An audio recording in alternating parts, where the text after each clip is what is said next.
خدا کے واسطے ان کو بتاؤ کہ یہ جو بھوک لگتی ہے نا جب، تو ورچوئل روٹی سے پیٹ نہیں بھرتا. جب گاڑی میں پیٹرول ڈالنا ہوتا ہے تو کوئی ورچوئل الٹرنیٹیو موبائل کا کوئی ایسے آپ ایپ گھمائیں تو ٹنکیاں فل نہیں ہوتی، پیسہ دینا پڑتا ہے. بچوں کی فیس کے لیے پیسہ دینا پڑتا ہے. اگر آپ کرائے کے گھر میں رہتے ہیں تو کرایہ دینا پڑتا ہے. میرے بھائی موبائل فون کے بل دینے پڑتے ہیں. کوئی بیمار ہو تو اس دوائی جو ہے نا وہ ورچوئل ریالٹی، ورچوئل جلسوں سے دوائیاں نہیں ملتی، علاج نہیں ہوتے. یہ فزیکل دنیا ہے، فزیکل ریالٹی. یہاں پہ پیسہ چاہیے، کاروبار ہوگا، اکانومی ہوگی تو معیشت پھلے گی، دھندا چلے گا، کاروبار چلے گا تو پیسہ آئے گا. اس کے لیے سٹیبلٹی چاہیے، انتشار نہیں چاہیے. اس کے لیے سنجیدہ لوگوں کی ایک ٹیم چاہیے جو اس اکانومی کو، پاکستان کو پرابلم سے نکالے.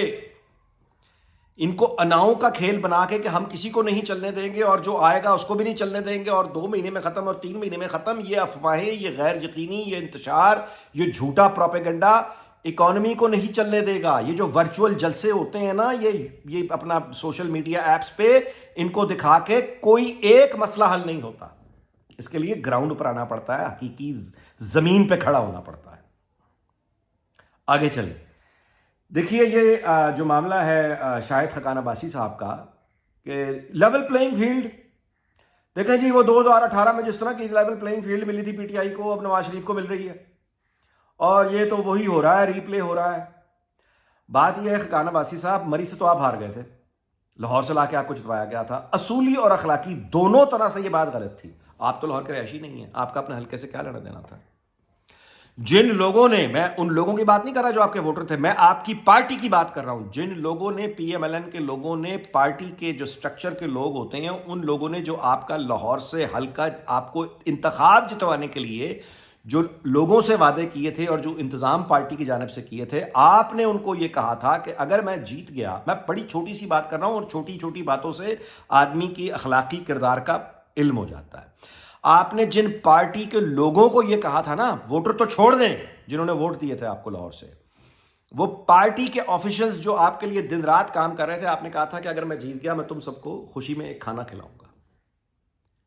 آپ جیت گئے، آپ نے مڑ کے ان پارٹی کے آفیشلز کو، وہ آج تک بیٹھے انتظار کر رہے ہیں کہ شاہد خاقان عباسی نے ہمیں کہا تھا کہ ہمیں جیت گیا تو ہمارے ساتھ بیٹھے گا، ہمیں کھانا کھلائے گا. وہ آج تک انتظار کر رہے ہیں آپ کے اس کھانے کا. آپ نے ان کا فون نہیں سنا.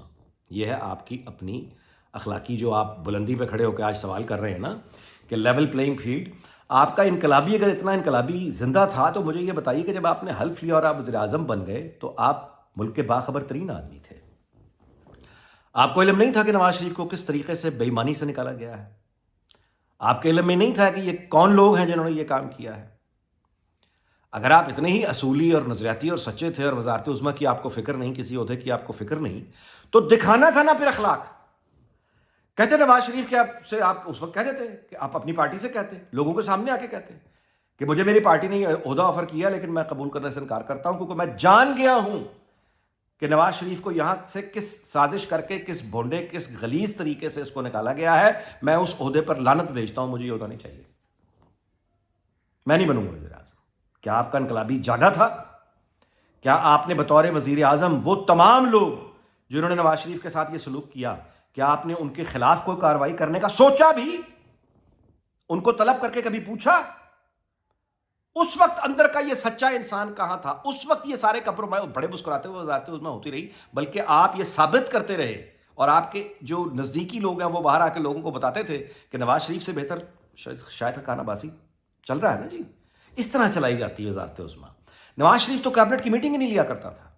نواز شریف نے تو کبھی قومی اسمبلی میں جانے کا تکلف ہی نہیں کیا. شاہد خاقان عباسی صاحب دیکھیے جناب کیسا صبح بیٹھا ہوتا ہے، کیبنٹ میٹنگ لے رہا ہوتا ہے، اسمبلی کو ویلیو دے رہا ہوتا ہے. اس وقت جب یہ تعریفیں ہو رہی تھیں اور آپ اپنے آپ کو بڑا متبادل ہیرو بنا کے پیش کرتے تھے، اس وقت آپ کو یہ خیال نہیں آیا کہ level playing field Nawaz Sharif کو نہیں ملی لہٰذا میں یہ عہدہ قبول ہی نہیں کروں گا. اس وقت تو آپ کے اندر کا انقلابی بالکل غائب تھا.